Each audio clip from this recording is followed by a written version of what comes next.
Symptoms of depression. So, we stayed there for mga 16 months din. Sina ni Dave na moody ako. Minsan agitated.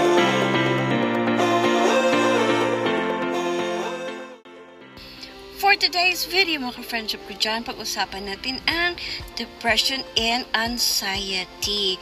Meron lang akong i-share sa inyo ha, together with my birdie friends. Good morning mga ka-friendship ko dyan. This is me, Mayang, ang ka-friendship nyo from Jamaica. For today's video, for today's video na tayo. Magwento-wento tayo but this time, may kabuluhan naman. Year 2020, March 26, lumipat kami from Florida to Kentucky. At dahil sa biglaan yun, hindi kami nakahanap ng bahay na malilipatan kaagad. So nag-offer naman ng pinsan ni Dave na doon muna kami sa kanila magstay kasi siya lang naman mag-isa. So and then, we finally moved out. But before we moved out, and then I keep telling him that I feel so lazy. Gusto ko lang matulog, hindi naman ako makatulog. Gusto kong magluto, parang wala naman akong gana magluto. Pero ang alam niya, gustong-gusto kong magluluto. Tsaka madali talaga akong magalit nun. Nagagalit ako sa kanya na walang dahilan. Pero para sa akin, wala namang pagbabago. Ang nararamdaman ko lang, palagi lang akong pagod. At saka pag may mga bagay-bagay na hindi ko makukuha, nagagalit ako sa kanya. Hindi naman siya ang dahilan. Pag may mga hihingin sa akin ang mga bata na hindi ko maibigay, nagagalit din ako kay Dave. Hindi naman siya ang dahilan. But then the good thing with Dave, hindi siya nag-fight back sa akin. At saka pinapakinggan lang niya ako. Yun pala, binabantayan na niya yung mga kilos ko. And then finally, he asked me to see a doctor. Sabi ko naman, bakit ba ako magpuntang doktor? Wala naman akong sakit.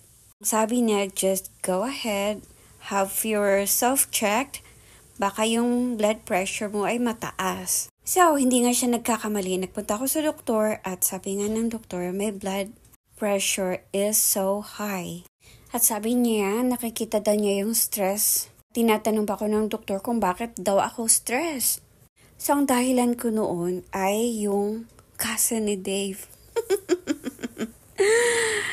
Kasi, hindi kasi ako sanay na may kasama sa bahay na ibang tao dito tsaka yung, syempre, iba din yung ugali ng pinsan niya. Ako kasi ng tamad. Yung pinsan niya palagi lang nasa bahay, tapos palaging may nararamdaman, ganun. Basta, na-stress talaga ako sa kanya. Sorry na lang. Sinabi ko naman kay David, sinabi ko rin sa doktor. So, binigay niya na ako ng medication for my blood pressure. But then, lumipas sa mga ilang weeks, ganun pa din yung pag-uugali ko na tamad, palagi nagagalit. Hindi ko naman inaaway si Dave, pero nagagalit lang ako sa kanya. At alam namin yung wala siyang ginawang mali. Tapos palagi ka nang sinasabi, uwi na ako. Sabi ko palagi iiwan ko na sila na lang dito. Basta ako'y uuwi na talaga. So, bumalik na naman ako sa doktor. At gano'n na naman sinabi sa akin, tinaasan na naman yung aking medication para sa aking blood pressure. At ngayon, nakikita din niya na madami akong hives. So, ibig sabihin, yung stress ko na naman ay super high na naman. Pag ako'y na-stress, super naman yung aking allergies. Nagre-react ang aking mga allergies. OMG. Makating mata, lagi naluluha, nagkaka-hives, makati dito, makati doon. So, balik na naman ako sa doktor. Pabalik-balik na lang ang lola nyo. Every month. At this time, binigyan ako ng questionnaire ng doktor. Ang nakalagay doon, tapos, a person with depression has at least 5 of these symptoms. So, 10 yung mga questions na nakalagay doon. And I have to check all those that applies to me. So, ito na ngayon. Depressed mode. Ayun, ako yun. Loss of interest or pleasure. Ako din yun. Feelings of worthlessness or guilt. Ako din yun.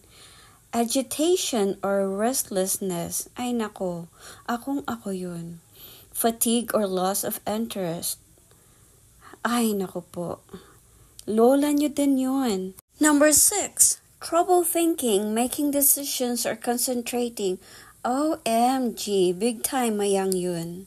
Number 7, disturbed sleep. Ay, naku po. Ako yun. Napakababaw ng tulog ko. Kaya, kinaumagahan, antok nga pero hindi naman makatulog. Ganun. And number 7, changes in appetite or weight. Ay naku po, ang lola niyo ay pataba na ng pataba na ng pataba. And out of those 9 or 10 questions, isa lang talaga ang hindi nag-apply sa akin. At ito yun, thoughts of death or suicide attempts. Never ever ko siyang naisip, ever.